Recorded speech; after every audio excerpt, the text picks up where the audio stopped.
But there are now more than 6 billion cell phones in the world today, 8 billion wireless transmitting devices, more than 50 billion are anticipated to form the Internet of Things.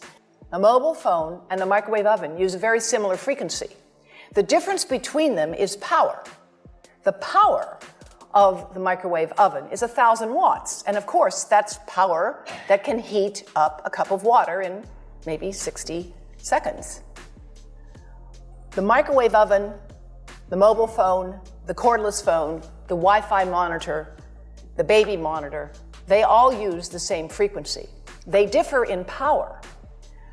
They also differ because mobile phones and Wi-Fi devices emit pulsed microwave radiation.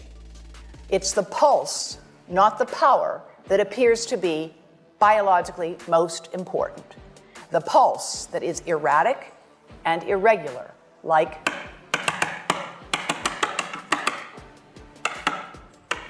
for thousands of minutes a month, for dozens of hours a week. Over a lifetime, that irregular pulsed signal may be much more biologically important. And in fact, the continuous wave signals have a lot of therapeutic effects as are being applied in medicine today.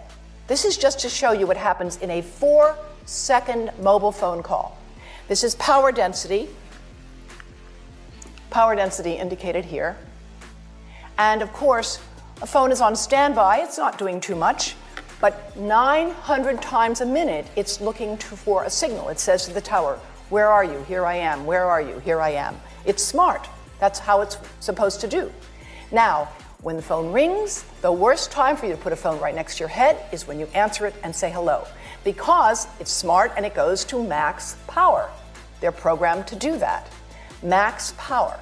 Now, it's going to go to max power, you're going to listen, and then it will go up and down and up and down. And again, it's that variation, it's the delta, it's the cumulative integrative dose under the curve over a lifetime of exposure that looks to be biologically important. Now, exposure is a kind of funny thing. There's a rather widely distributed paper by Ken Foster and C.K. Cho that said that the exposure of an adult and the exposure of a child is identical. Here showing you that a smaller adult head here, you see the amount of exposure is quite similar, but because the head is smaller, it will absorb proportionally more. This is a modeled microwave radiation dose of a 6-year-old with greater levels to the frontal and temporal lobes, eyes and cheek. And watch this here. Now, yellow, white, and red are the hottest, all right? And if you look carefully, you will see it's going into the eye, the nose, and partly into the brainstem. The next slide is going to show you something that might be of interest to students and faculty here. And that has to do with exposure to the reproductive organs. We call them the gonads, I think you say the testicles, and bone marrow. And look here at the radiation as it gets into the groin area. Based on this work and other studies that have been done around the world, the United States magazine Consumer Reports recently recommended that nobody keep a phone in their pocket.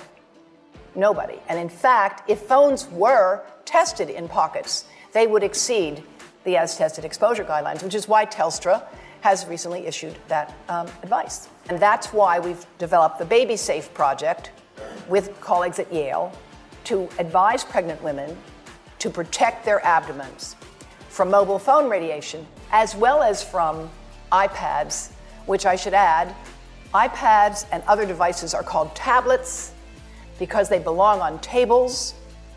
They are tested 20 centimeters away from that big guy that I showed you before. 20 centimeters away. They are not approved to be held in the laps of little children, although millions of kids are having them now in schools because the people involved in educational technology and those involved in public health research are not talking to one another. Because if they were, they would understand that you're giving children a two-way microwave radiating device, and if you must give them such a device for learning purposes, put it on airplane mode so that it's not sending and receiving signals as it does otherwise.